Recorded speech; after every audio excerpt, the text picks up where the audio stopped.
Grace and peace to you, and welcome to another episode of the Obnoxious Honesty Podcast.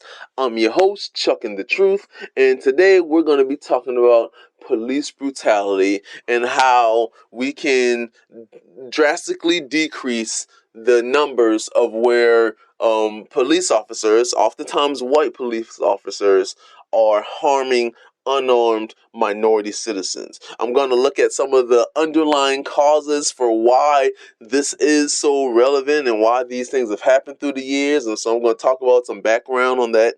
Then I'm going to look at the ways that we can curb this. So we're going to look at different perspectives and different scenarios that we curb this behavior in certain ways. And then finally, I'm going to connect the passage of scripture that shows you how the solving of the problem can be done with one specific action. That may sound crazy, but there's one specific action that I'm going to get to, and I'm going to connect the passage of scripture to show how that can be real. So that's the outline of the pod. I'm real excited for it. I know you're going to enjoy it. So here we go. Let's hit the intro.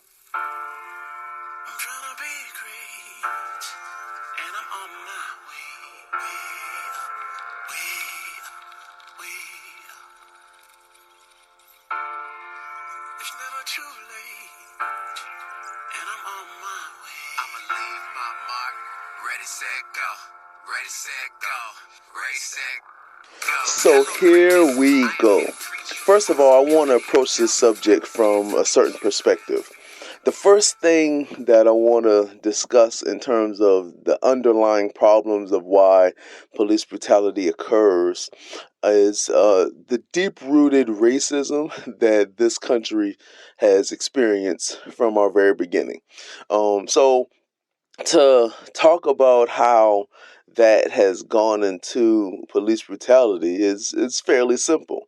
What you have is overall, white people have been in power in this country, and the way they yield that power has been shown to be abusive. They abuse authority in many different scenarios and contexts. Now, there's many facets to this. So, what you have seen throughout the course of this country's history is different high-level executives of large corporations who own news media outlets, and the news media outlets, they display the news in a certain way, and the story is told in a certain way.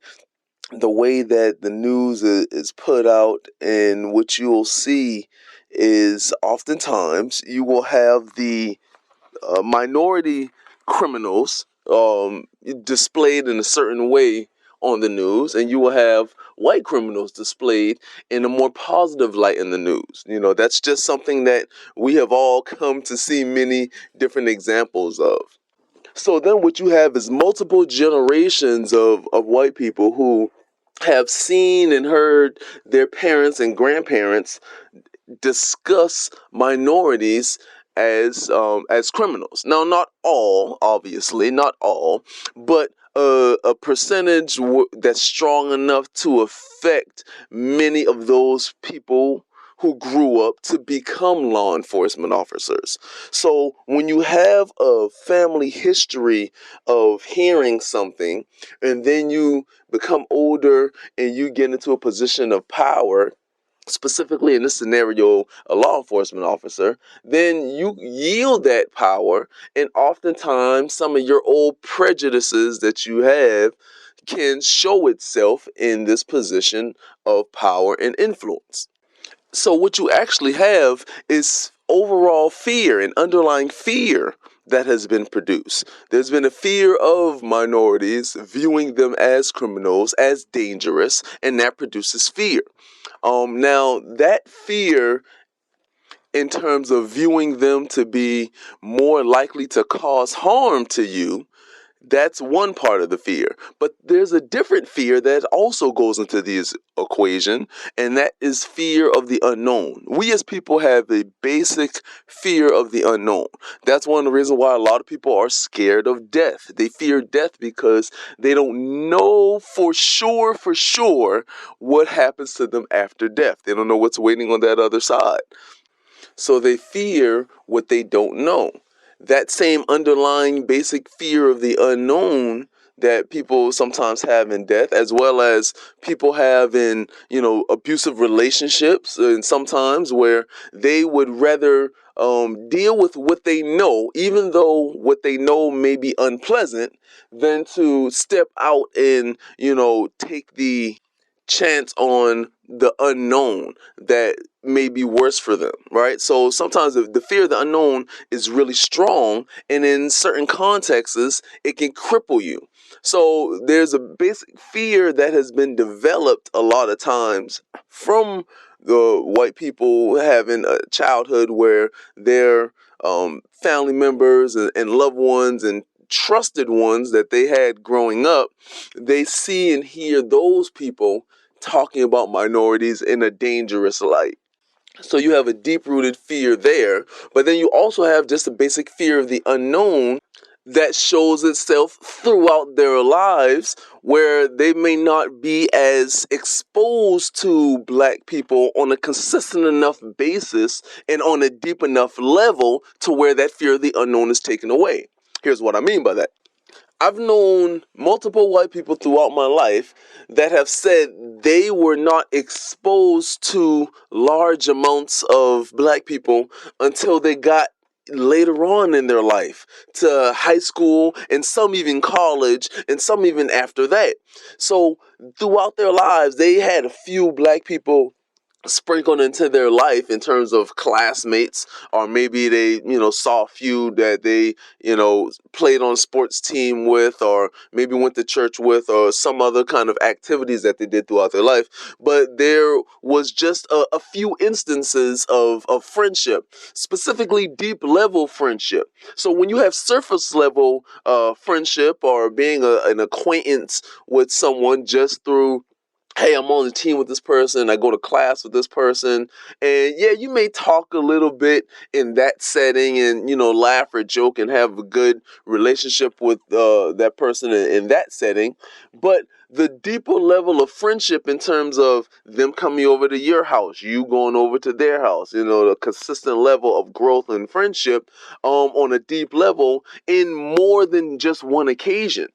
I'm not saying that too many white people didn't grow up with any black friends. That's not the point. The point is the deeper level of friendship on a more consistent basis, in terms of being more and more deeply rooted in friendships with black people. A lot of times you don't see that. And you have a good, portion of white people that go their lives, the more important times of development in their life, meaning the younger years, where your development is happening at a more rapid pace. So you don't have those deep level friendships, and then even as you grow older, you're starting to become a person who you already are. And so if you don't have those consistent deep level friendships with minorities throughout your life, and then all of a sudden you get to college and you start seeing more and more black people, it's almost a little too late to really develop a lot of those. You can develop a couple, but sometimes that's not enough, or oftentimes that's not enough, because they've had so many of the experiences where maybe they did see multiple, black people, fighting in school, or getting in trouble in school or out of school, and they see black people on the news committing crimes. Maybe they're exposed to that more. So what I'm saying is, they were more exposed to seeing black people in a negative light, separated from them, and not enough positive influence in close, deep personal relationships. And so where there's an imbalance that goes on, and when you have that imbalance, then as you get older, it's more difficult to let that imbalance not be shown in your personality and who you are. So you take all that and then you become a police officer, and it just gets even worse because now you're in a career path where there's not as many black people, with the majority of people there are going to be white people. So you have those things that go into it as well.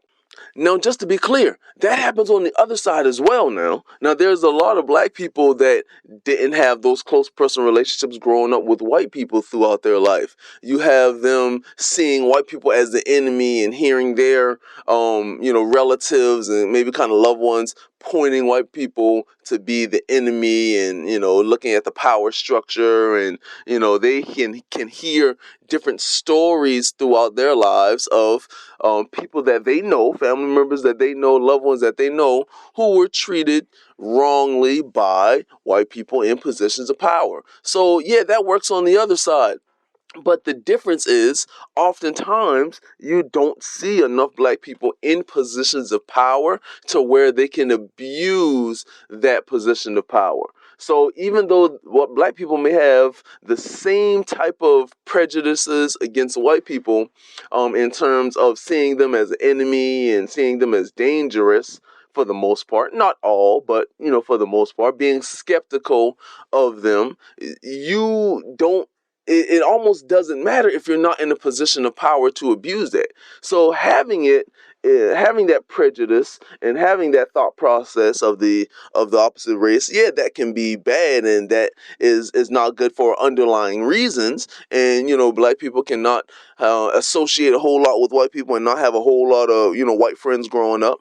But when they grow up and they go into career path where they're not having influential power over people, specifically law enforcement power over people, to be able to abuse that, then you're not seeing that on as much of a larger scale as you're seeing it on the opposite way of of white people down to black people. So that's kind of that's one of those underlying issues. Just a basic fear that has been developed throughout the years because of like news media, propaganda, politicians, people, specifically white people in positions of power, that have oftentimes painted the picture of minorities being more dangerous, or more consistently dangerous in terms of criminal numbers. So you have that, and then once again, just basic fear of the unknown. When you don't consistently know enough people of the opposite race, and then throughout your life as you get older, there's kind of a fear of the unknown of who they are, how many of them are, because you'll see a lot of similarities, with people of the same race, obviously. So you have a lot of those two things as the underlying issue. So that difference of the connection of fear that is related to the deep-rooted racism in this country, that's the first aspect that's an underlying issue of the police brutality. Now, the other aspect of that fear is the aggressive nature that people oftentimes respond to fear with. So again, when you are, and that's kind of a lot of times how animals attack humans. The animals fear the humans, so they attack the humans out of their fear. Well, we as people, we do that a lot as well. If we fear something, we can attack something and become aggressive based off of the underlying fear. So that underlying fear is oftentimes gets aggression as the output. And as I mentioned a second ago, that fear being developed from these, money making businesses and corporations that own news media outlets. So the news media gets put out a certain way, specifically like national media. Back in the days, it was just like newspapers getting put out. So the stories being written a certain way from a certain perspective and with a certain undertone that, again, starts to develop fear among those who are consistently affected by this news media. So a lot of those underlying issues are related to one another. And once again, they show themselves when people who have been affected by that start to get into positions of power, specifically in this context, law enforcement officers, and then they oftentimes can lash out when they are facing with a scenario, when they are face to face with a criminal, specifically a minority criminal. And so some of their underlying fears and prejudices that they have, sometimes unknowingly, sometimes subconsciously, start to manifest themselves in the aggression that they deal with a minority criminal, because in the back of their mind and with their developed prejudices, they are, kind of having this fear, and then that will lead to, aggression and excessive force being used, because in the back of their mind they want to protect themselves, which is fine. I mean, police are supposed to, it's fine for them to protect themselves, but oftentimes when you're heavily armed and the other person is unarmed, how much protection are you really doing, and how much protection is actually called for to use against someone who's unarmed when you're heavily armed? So, that type of mindset that doesn't always seep in with police brutality when it occurs. So I'm going to use gun education as a parallel to this fear that I'm talking about, this deep-rooted fear, and how it can show itself in later situations. I'm going to use guns as a parallel.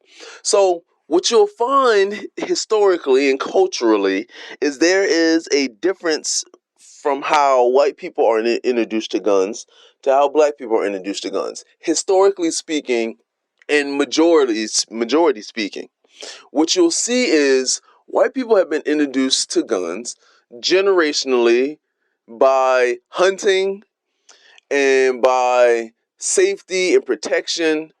Those are the ways that they are educated on guns, and how to use guns, how to shoot.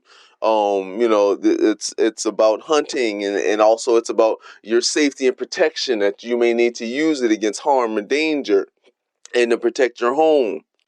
Also, it's just your American right as a citizen. You have a right to bear arms. That's, you can practice your right as an American citizen to have guns.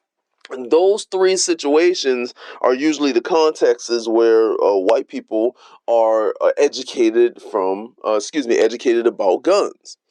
And as I mentioned on my first pod, there's an intentional nature of learning that happens with people where they retain more information and it sticks to them and it means more to them.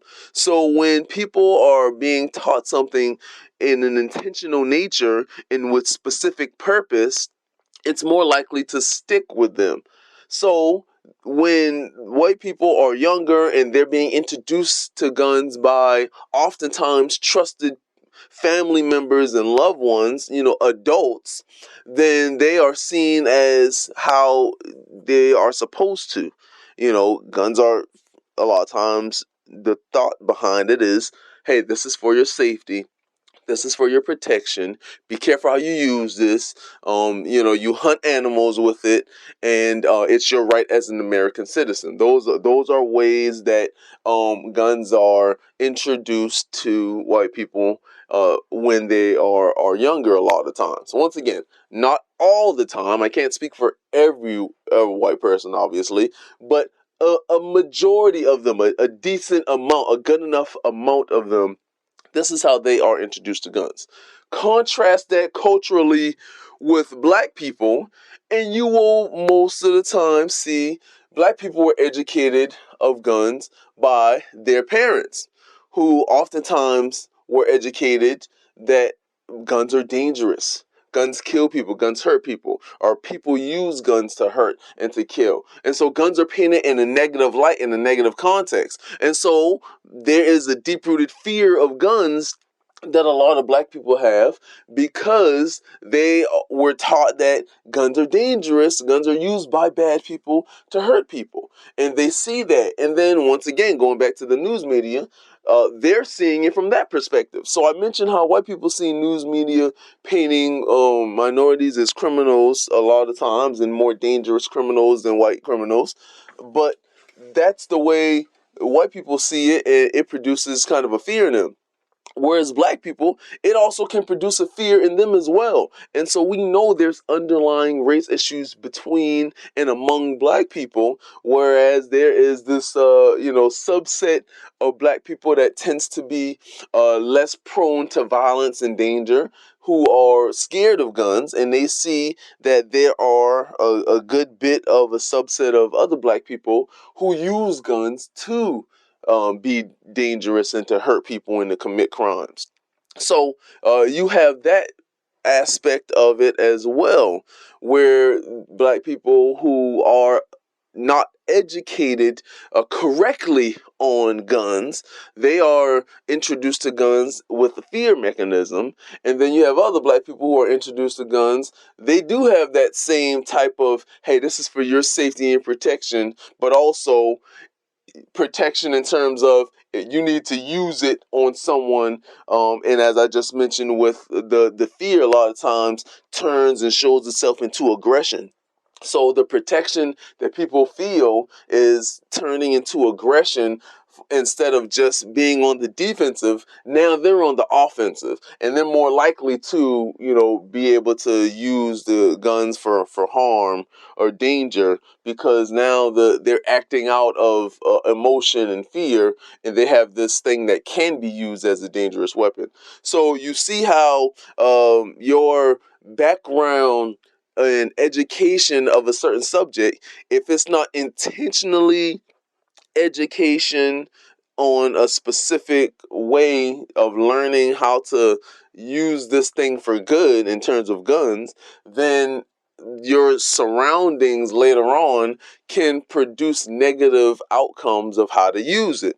And so that kind of connection, that parallel between the background of guns as well as the background of racism and the undertones of the differences between white people and minorities in this country. There's a relationship there that's been fractured in many different ways. And again, if there is not intentional learning being done on both sides on how to be educated on not continuing to produce that enmity and oftentimes hatred among their children, because children learn what they are taught, as simple as that sounds, right? There's nothing that we know as people, there's nothing that you know that you did not learn, and everything that you know you learned. So you were taught and trained, whether by specific direction or just by example, and observation, you learn how to do things. So when we see racism continuing on both sides in terms of white people using positions of power to show their prejudice to white people, and black people showing their prejudice and lack of trust of white people, you see it on both sides. And so it then you have that growing up. Then when you become adults in different career paths and different influences in society and in the world, it starts to manifest itself in unhealthy ways. So yeah, if you can have a subject intentionally taught to children, that produces a comfort in that knowledge that they have of that subject. So the same way that white people can teach their kids about guns and gun safety and rights and privileges as an American, that same way they can be taught to be comfortable about, hey, most black people aren't criminals. Despite what you see on the news, despite what you hear in society and see in movies and television, most black people are not criminals. You're actually going to come across people, most black people, that actually don't want to harm you. They don't want to mug you. They don't want to rape you. They don't want to inflict harm on you. So if that intentionality in the teaching can be done with whatever you want it to be done with. So if it can be done with guns, it can be done with black people. And likewise, for the other side with black people, You don't have to teach guns as being demonized. So many black people are scared to have guns in their house because they don't want a kid to get their hands on it and kill themselves or kill a sibling. And that's a lot of times where black people's mind go, in terms of being scared about guns or fear of guns. Like, oh no, something's gonna happen, something bad's gonna happen. So that fear doesn't have to be taught like that. And likewise, the fear doesn't have to be taught to white people, in terms of, not trusting them and thinking that they're always going to yield power and cause harm. Because if you have too much of that underlying thought, then it's going to kind of show itself in your actions, and maybe you're less genuine with them in their interactions. And so that starts to breed, certain distrust and feelings that don't necessarily need to be there. I said I wasn't going to mention too many specific situations, but years ago, the Sandra Bland video that you saw, there's a bit of aggression on her side with how she was speaking to the police officer. When you watch that video, now obviously that does not give them the right to physically overpower her and abuse her as they most likely did off camera. Once she got off camera, and whatever eventually happened to where she died in their custody. But you do see there was most likely a level of distrust that she had. And so that distrust, and potentially most likely fear as well, attributed to that aggressive nature that actually came out. That aggressive nature was really developed from fear and lack of trust in that particular scenario. And many black people, when they are just in a routine traffic stop, there is no just routine traffic stop, because there's underlying fear of this police officer might harm me. Whereas that doesn't necessarily need to be scenario. And if there wasn't that underlying fear, then maybe they're acting more calm in the situation, and maybe they're not as aggressive in the situation, specifically with attitudes and with some of the ways that is responded. Now again, just because that happens as a police officer, there's no reason to have that right that they have as an American to speak how they want to speak. That then can't be met with aggression on your side, because the police officer, the law enforcement officer, you are at work. So when you're facing the traffic stop, if they're having an aggressive undertone verbally, that doesn't mean you escalate the situation, and it becomes more verbal, or even physical. And oftentimes that's what we've seen throughout history. We've seen in these instances of police brutality, the officer not de-escalating the situation. And I'll talk about that a little bit later on the pod. But once again, the point I was trying to make with the parallel to guns is just the relationship of intentional learning, and how if there could be specific intentional learning of a specific subject as your childhood, then as you grow to adulthood, you can be able to learn differently and teach differently when those adults have kids, and it continues on. So the same way guns are potentially taught as a comfort metric and safety and rights and privilege as an American to have one, and as hunting and being taught, to kill and shoot and hunt, a lot of those times, those are the ways white people are taught about guns. And so they're comfortable with guns as they grow up, and they can have that same type of comfort level being taught to them about black people not being criminals and not trying to harm them. And then again, on the other side, black people can be taught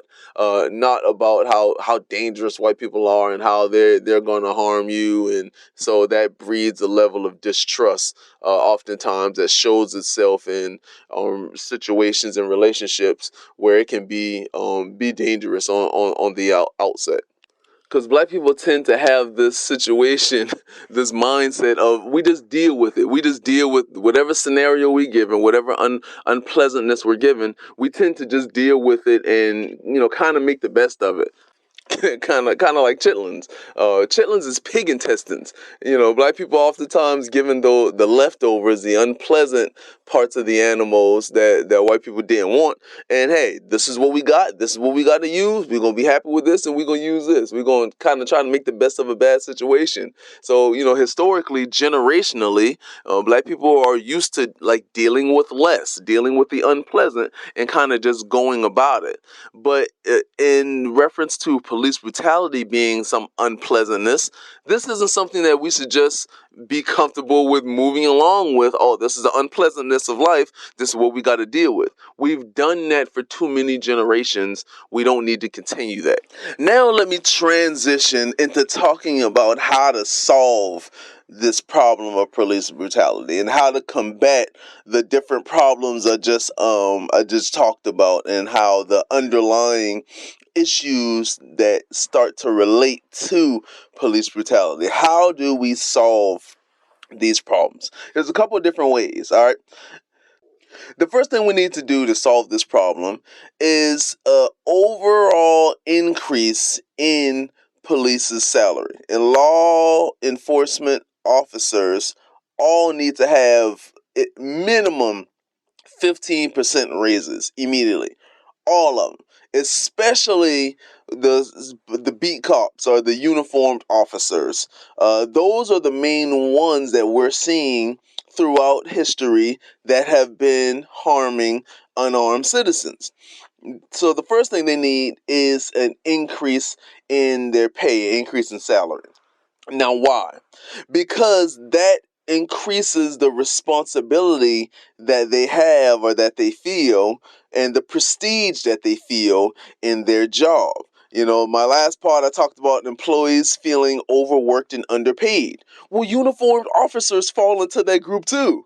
So they need to feel more important with their jobs. They need to consistently feel more prestige with their jobs. And oftentimes, higher pay is how you do that. So, minimum 15% raises for all uniformed officers, the ones who are on the ground, beat cops, the ones who are, driving the streets, walking the streets, those officers. Minimum 15% raise to help with that. All right.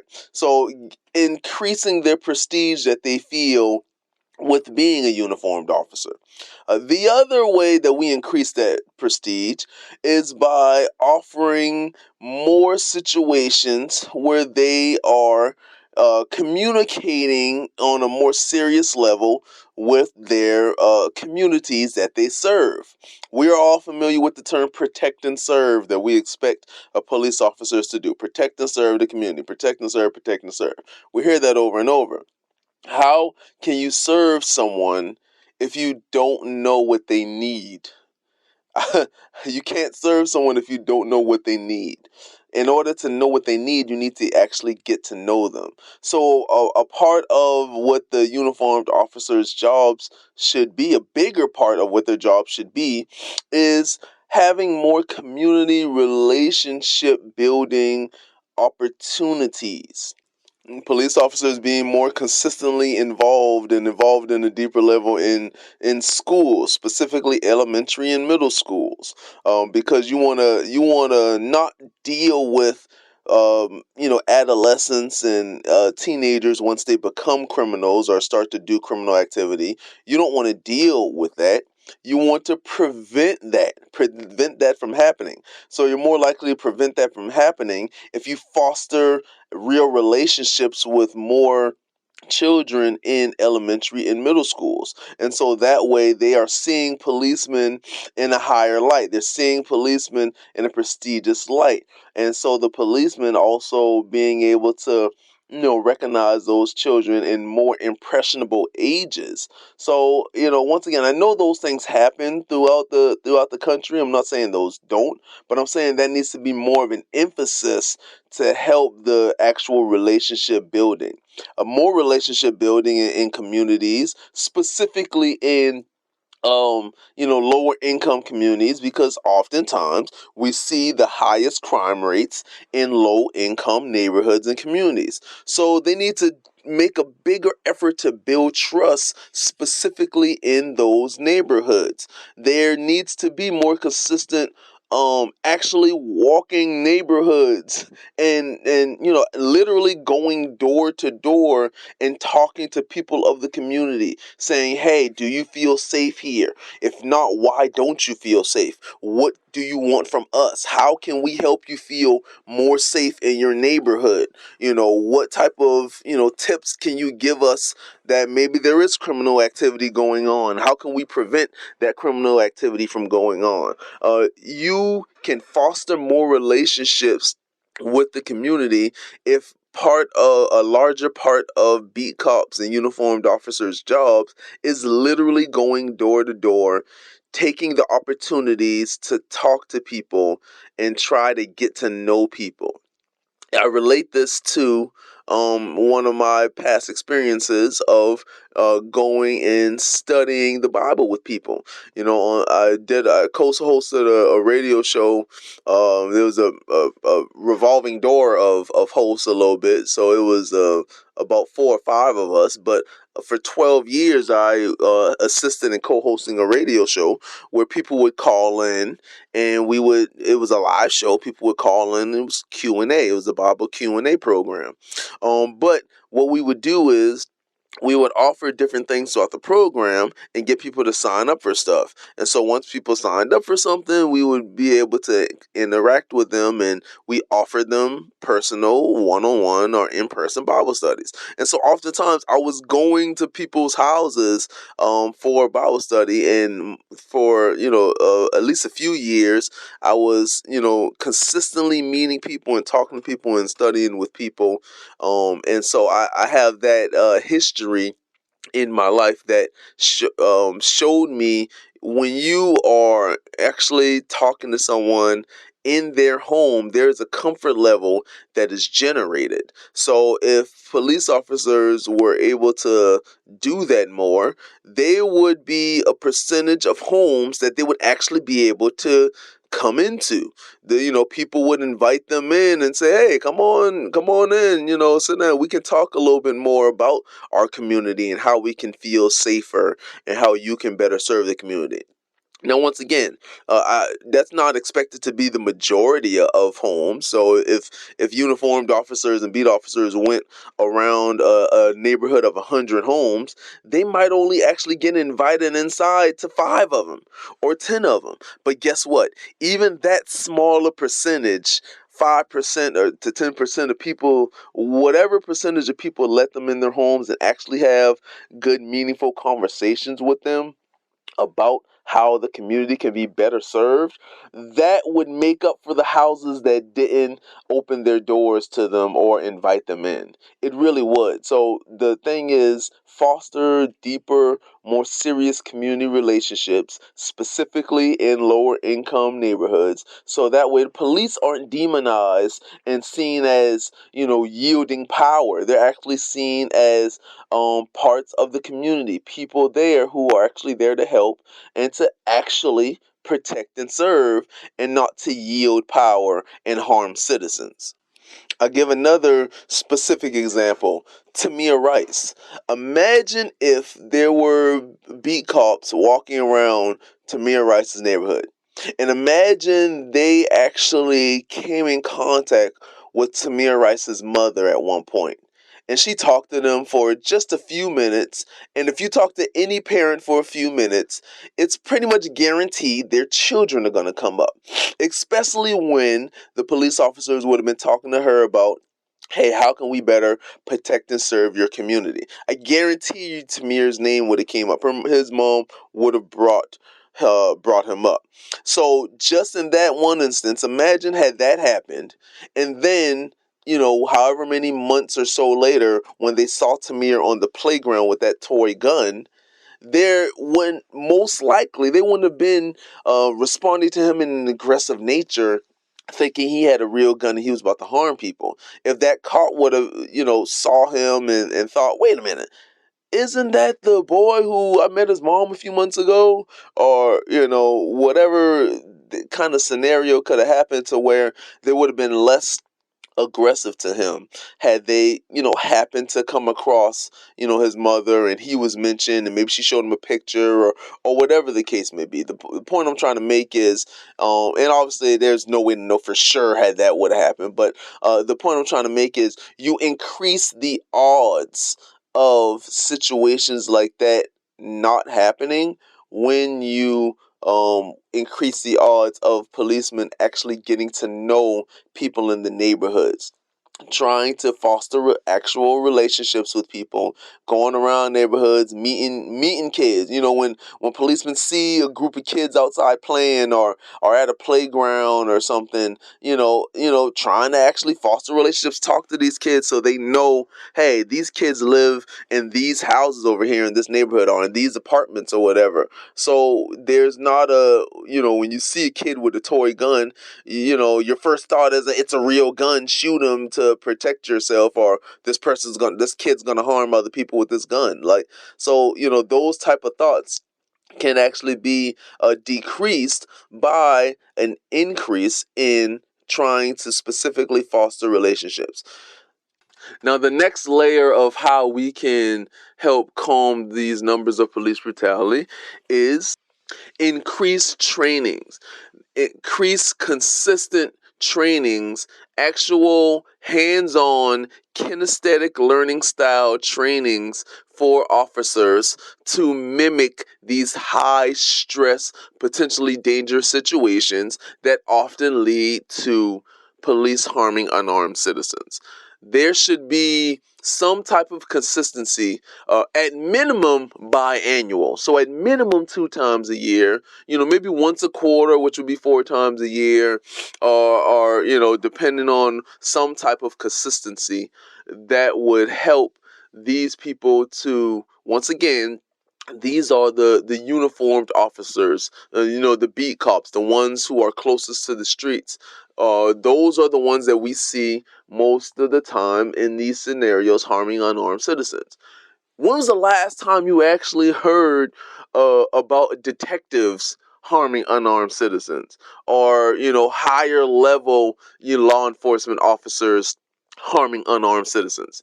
That's usually not what you hear. Those numbers, those percentages are a lot less than the beat cops and the ones in city or community cops. You see those mostly, and so those are the ones that need those training scenarios more consistently. Once again, alluding to my first part, with intentional learning and with kinesthetic learning, that is the strongest way of being able to teach and train people. So this increase in training, obviously is going to take money. So now this is another pod for another day, but an influx of money that I talked about earlier with the 15% raises for all those uniformed officers. So there would also need to be an influx of money to foster these training scenarios and all the different things that will need to go into developing those to happen on a consistent basis and providing those opportunities.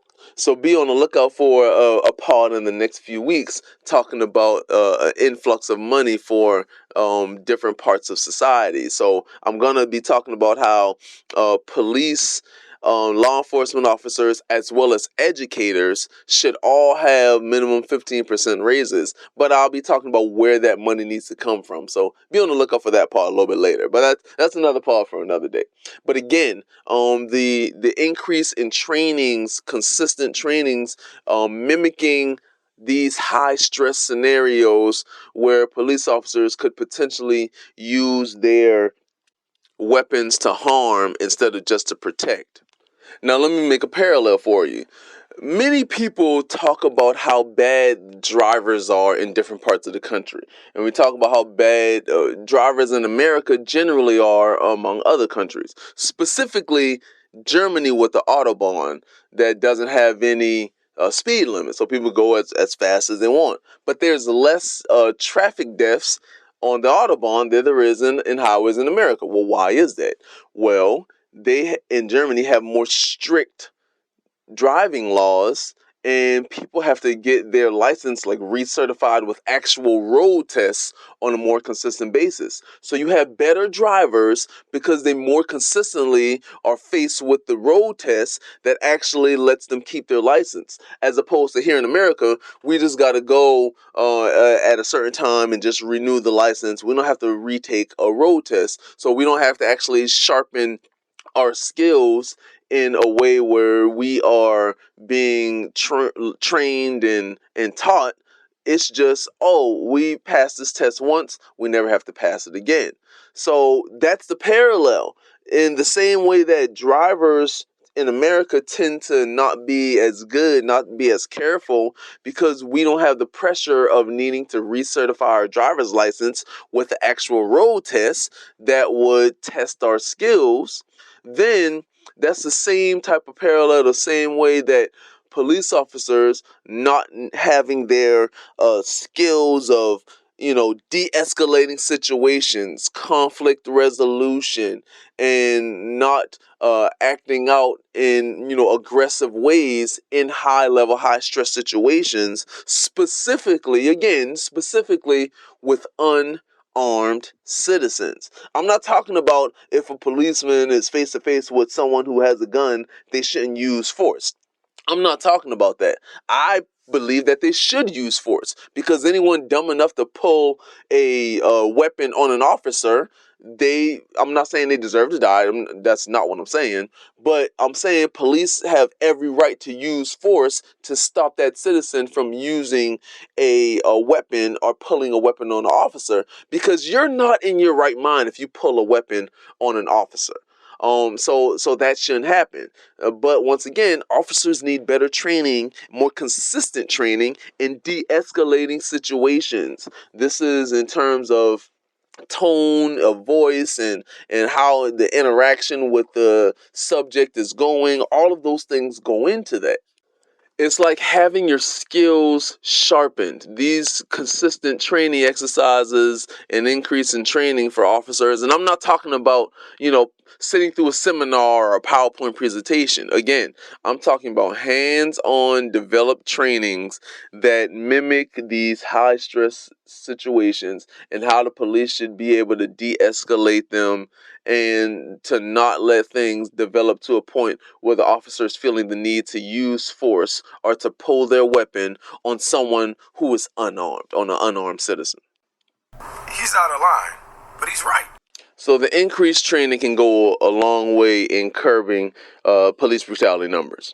Now, the increase in training relates very closely to the last part that I want to talk about and how to curb these police brutality numbers and to drastically decrease them.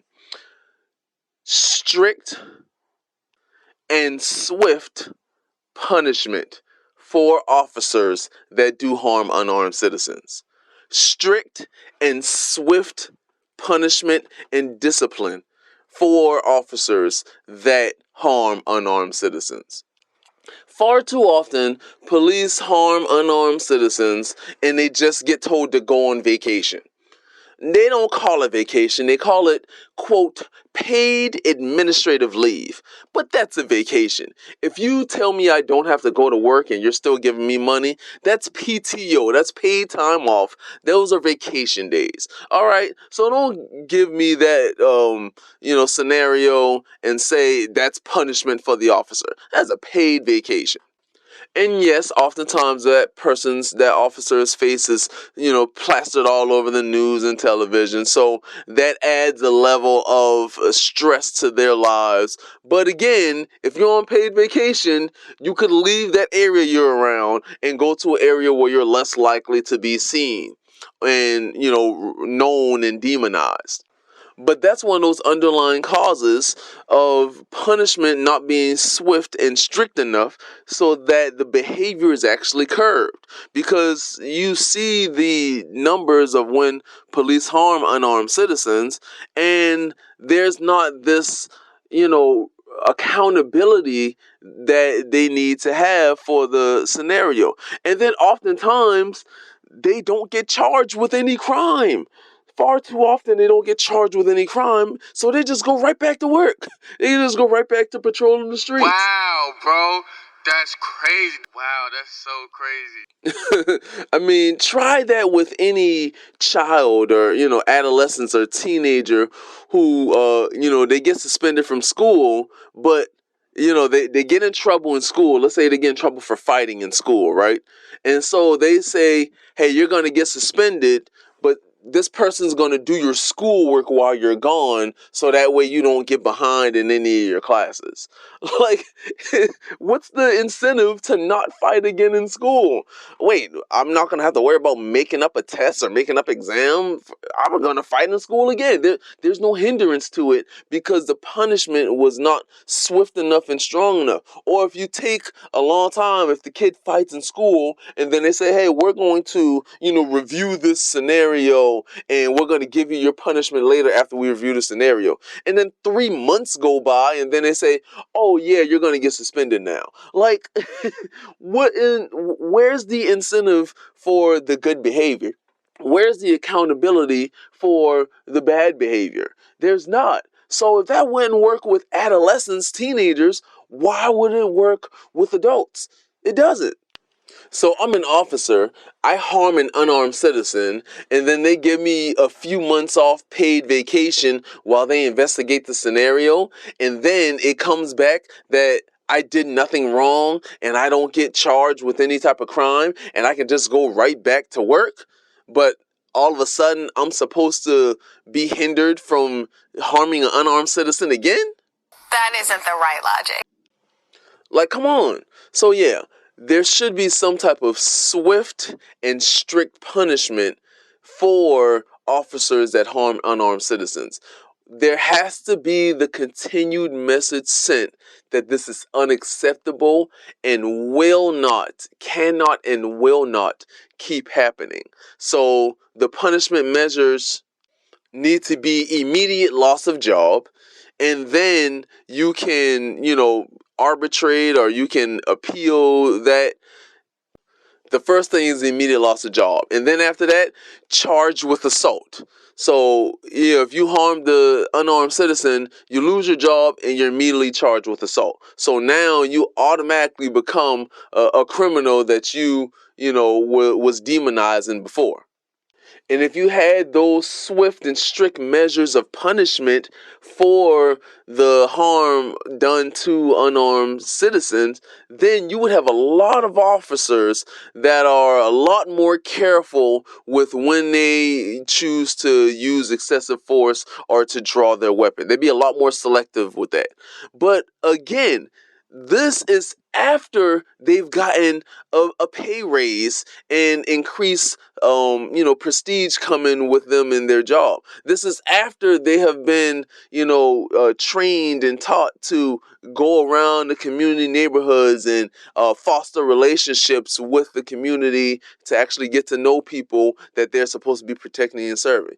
This is after they have been given more time and resources with hands-on training and exercises to mimic situations of high level and high stress so that they can de-escalate the situation with better training and that they can be less likely to draw their weapon or feel the need to draw their weapon on an unarmed citizen. So after all of those measures are taken to first decrease their likelihood of these scenarios happening, you now have the increased responsibility to take accountability for your actions if they still happen after all of those measures were taken. Now you deserve the swift and strict punishment that comes with still doing this thing that's just not acceptable.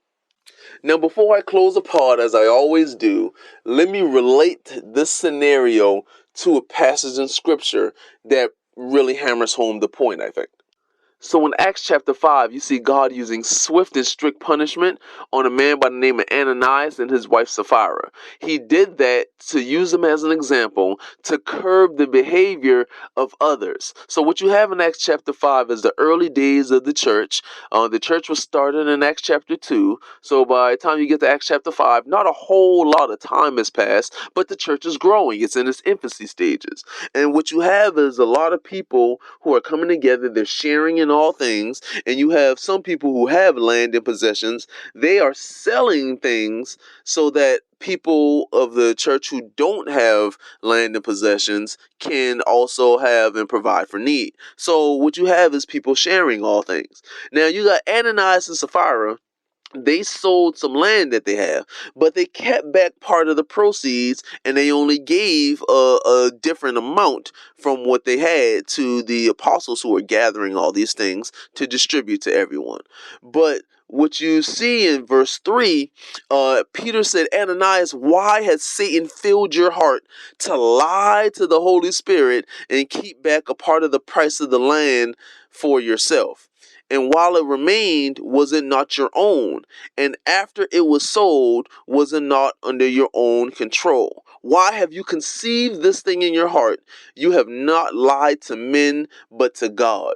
So the example here is them keeping the money back that they sold the land for, keeping a portion of it.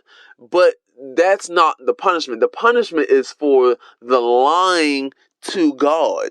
The punishment isn't for keeping some of the money. The punishment is lying about it.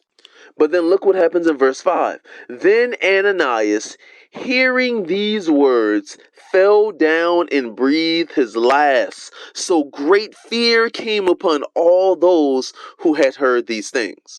So they buried him in verse 6. And then in verse 7, 3 hours later, his wife Sapphira came in, and she didn't know what happened. So Peter confronts her, asks about them selling the land for a specific amount, and she says the same lie that her husband says, and said that it was a specific amount that they sold it for, which wasn't the full amount. So she's lying also. Then verse 9, Peter said to her, how is it that you have agreed together to test the Spirit of the Lord? Look, the feet of those who have buried your husband are at the door, and they will carry you out. Then immediately she fell down at his feet and breathed her last.